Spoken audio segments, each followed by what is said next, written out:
একটা জিনিস, এই যে আমি যে লকটা খুললাম এখানে কোভিক্সের যে অ্যালার্ম লকটা, এটা 2 বছর হয়ে গেছে আমি ইউজ করতেছি।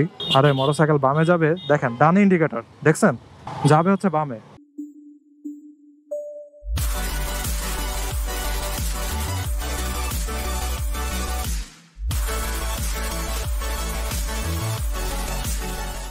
এই হোয়াট ইজ গোয়িং অন। এখন আমি আছি পুরান ঢাকার এমন চিপায়, এখান থেকে রাস্তা না চিনলে গোলক ধাঁধার মতো খালি ঘুরতেই থাকবেন। মানুষ চলারই জায়গা নাই তেমন বলতে গেলে। যাই হোক, লেটস গেট গোয়িং। আর আজকে অতটা বেশিক্ষণ চিপা রাস্তা দিয়ে যাব না, মেইন রোডে বের হয়ে যাব। এবং আজকে মেইন রোড দিয়ে হচ্ছে ফার্স্টে ব্যাংকে যাওয়া লাগবে, তো 27 নম্বর যাব, তারপর হচ্ছে বাসা যাব। আবার শঙ্করের রাস্তা হচ্ছে কাটছে, শঙ্কর দিয়ে ঢোকা একদম ইম্পসিবল বলা যায়। তাই হচ্ছে শঙ্করের সাইডে যে চেয়ারম্যান গলি আছে ওইখান দিয়ে ঢোকা লাগবে। সো বিশাল প্যারা, কিছু করার নাই, এদিক দিয়ে যাওয়া লাগবে।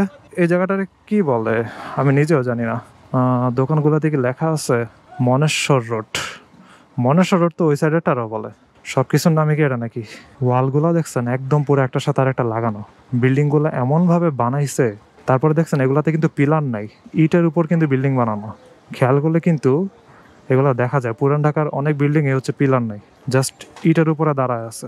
এবং এত ধরনের প্রত্যেক বছরই ভূমিকম্প হয়, পুরান ঢাকার এই বিল্ডিংগুলো কিভাবে যে এখনো সার্ভাইভ করে আছে। যাই হোক, এখন মনেশ্বর রোডের এদিক দিয়ে বের হইতেছি। সো এখন যে রাস্তাটাতে বের হইলাম এদিক দিয়ে একদম সোজা গেলে হচ্ছে বিজিবি 5 নম্বর গেট। তো 5 নম্বর গেটের সামনে দিয়ে একদম সোজা চলে গেলে হচ্ছে হাজারীবাগ থানা। আর ওদিক দিয়ে আমি হচ্ছে ডানে মোড় নিয়ে তারপরে মেইন রাস্তাতে বের হয়ে যাব। ও এতক্ষণ পরে একটু খোলা রাস্তায় বের হয়েছি। এবং 5 নম্বর গেট পর্যন্ত আরেকটা রাস্তা আছে, ওইটাও মোটামুটি খোলা, ওইটাকে বলা হচ্ছে লেদার কলেজের রাস্তা। এই যে ডান দিকে যে ইয়েলোইশ বিল্ডিংটা দেখতে পাইতেছেন, এটাই হচ্ছে নূর মোহাম্মদ কলেজ, এটা হচ্ছে বিজিবি 5 নম্বর গেট।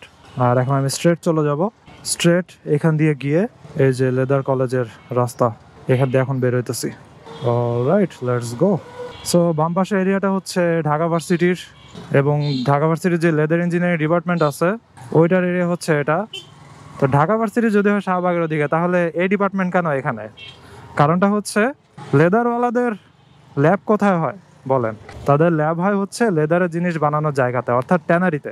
সোজা সামনেই হচ্ছে ট্যানারির মোড়, এজন্য এটা তাদের জন্য একটা সুবিধাজনক জিনিস। তারা ল্যাব অনেক কাছাকাছি গিয়ে করতে পারবে, যে কোনো ইনফরমেশন অথবা যে কোনো জিনিসের দরকার হলে রিসার্চের জন্য অথবা কাজের জন্য নিয়ে আসতে পারবে অনেক কম সময়ের ভিতরে।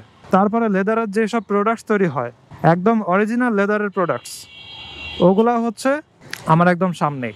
সো এই যে এগুলো হচ্ছে একদম লেদারের অরিজিনাল প্রোডাক্টসের দোকান। তবে দাম হয়তো বেশি নিতে পারে, ওটার ব্যাপার আমি শিওর না। দাঁড়ান, আমি আগে বেল্ট কিনতে যাই, তারপরে দামটা আমি একটু দেখবো এবং আপনাদেরকে এক্সপিরিয়েন্স শেয়ার করব যে এখানে আপনাদের আসা উচিত হবে নাকি। তবে নকল লেদার পাবেন না আর কি, একদম অরিজিনাল লেদারগুলো এখানে আছে। দেখছেন অবস্থা, জায়গায় নেই কোনো মোড় নেওয়ার জন্য। আর এখানে হচ্ছে নতুন লেদারের একদম পুরা মার্কেটের মতো তৈরি করছে। এটা জাস্ট কয়েকদিন আগে বানানো হইতেছিল, এখন দেখলাম যে দোকানে জিনিসপত্র নিয়েও আসছে তারা। এই স্কুটারওয়ালা যে হঠাৎ করে রাস্তা দিয়ে ঢুকলো, সে একবারের জন্য ডানে তাকায় নাই যে ডানে কিছু আছে নাকি নাই। কনফিডেন্স লেভেল প্রচুর হাই তাদের, কেন আমি জানি না। তো এবার হচ্ছে ডানে ঢুকে যাব, এদিক দিয়ে একদম মেইন রোডে বেরোবো। আর এই জায়গাটাকে বলা হয় হচ্ছে ট্যানারির মোড়, এবং যে মসজিদটা আমার সামনে দেখছেন ওটাকে বলে ট্যানারির মোড় মসজিদ। আই এম সো সরি আপনাদেরকে প্রচুর চিপাচাপা রাস্তার জ্যাম দেখাইছি। এরপরে একদম মেইন রোডে গিয়ে তারপরে কন্টিনিউ করি। জিনিসটা ভালোই লাগলো, জিগাতলাতে আমি সিআরএম মেশিন পেয়ে গেছি। আমি জানতামই না যে এখানে ফাস্ট ট্র্যাক আছে। যাক, সিআরএম মেশিন হচ্ছে টাকা ভরে ফেলতে পারছি। আর মোটরসাইকেল এখানে রাখছিলাম, যদিও চোখের আড়ালে ছিল, করা উচিত হয় নাই, কিন্তু কিছু করার নেই, এখানে একটা ট্রাক ছিল। তাহলে আমার আর কষ্ট করে 27 নাম্বার যাওয়া লাগবে না।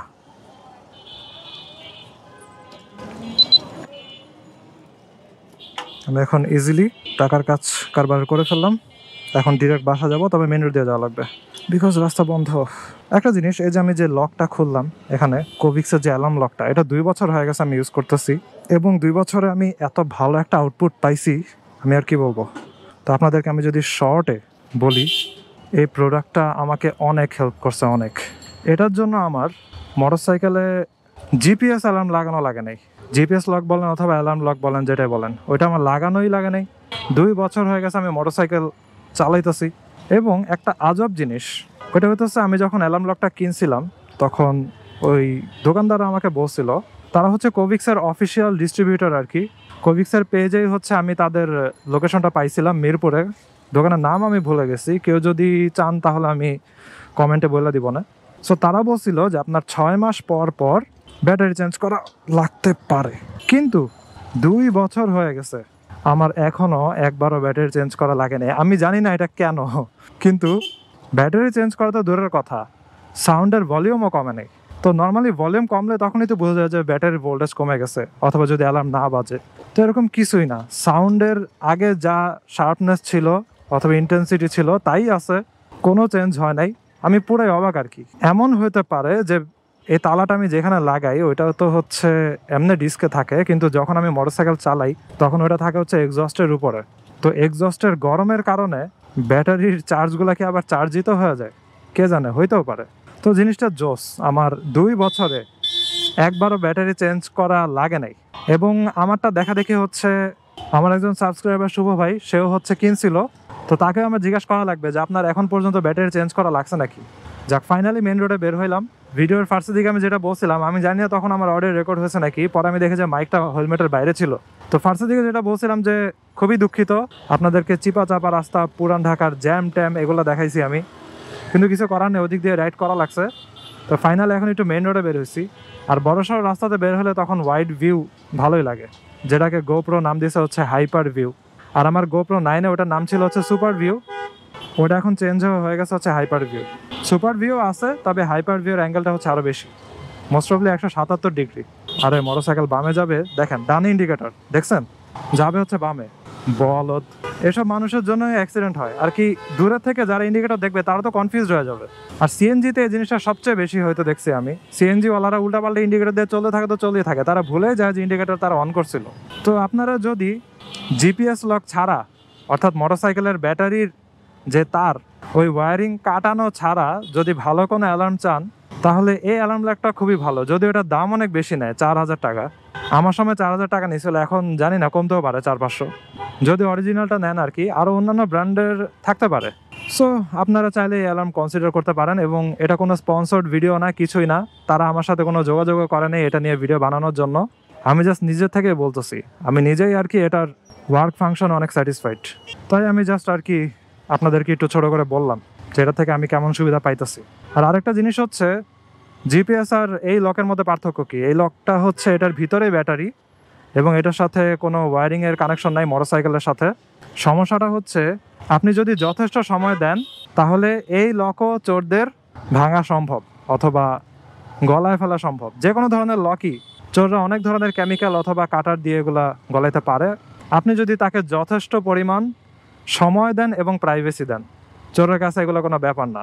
কিন্তু অ্যালার্ম লাগলে যে সুবিধাটা ওটা হচ্ছে, সামনে যদি কোনো মানুষ থাকে, আশেপাশে যদি কোনো মানুষ থাকে, তাহলে অ্যালার্ম বাজলে তখন ওই মোটরসাইকেলটা নর্মালি তার আর ধরবে না। তো এটার কারণে হচ্ছে অনেকবারই আমি বেঁচে গেছি। এবং আমার নিজের বাসাতে চোর ধরছে হচ্ছে এই সিস্টেমে। চোর হচ্ছে বিভিন্ন মোটরসাইকেলগুলো ধরে ধরে দেখতেছিল, তো মোটরসাইকেলগুলোর হ্যান্ডেল নাড়া দিয়ে দেখতেছিল কোনটার ঘাড় লক করা আছে, কোনটার ঘাড় লক করা নাই, কোনটাতে ডিস্ক লক লাগানো আছে। এবং আমারটাতে হচ্ছে সাউন্ড বেজে উঠছিল। তখন আমাদের বিল্ডিংয়ে যে দারোয়ান, সে তো পুরাই লাপাত্তা, তার কোনো খবরই থাকে না, সে বিভিন্ন বাসায় গিয়ে বসে থাকে এবং হচ্ছে আমাদের বিল্ডিংয়ে যখন থাকে তখন হচ্ছে একদম দরজা টরজা লাগায় ভিতরে বসে বসে ফ্রি ফায়ার খেলে। সো আমাদের সামনের বিল্ডিংয়ের দারোয়ান অ্যালার্ম শুনে হচ্ছে দৌড়ায় আসছে, তারপরে চোরকে ধরছে। 2টা আসছিল, একটা পালায় গেছে, আরেকটারে ধরছে। পরে ওই চোর হচ্ছে ও বাবা গো মা গো এসব বলতে বলতে, মরে গেলাম এসব বলতে বলতে হচ্ছে দৌড় দিয়া পালায় গেছে। মায়ের খাইছে কিছু, তারপর আর কি এভাবে তাকে ধরা হয়েছে। আমি চলে আসছি ধানমন্ডি। আজকের ভিডিও এখানে শেষ করে I hope you guys like this video and if you are watching for the first time you can kindly subscribe. তো see you in the next one. সবাই ভালো থাকেন, সাবধানে রাইড করেন, টাটা। I wake up to a little bit of drool on my pillow, feel like it's gonna be a bad day. Yeah, I'm tired of shit and the coffee ain't hit yet, damn ain't that great. I don't wanna go to work cause my boss is a jerk and I'm not even that paid.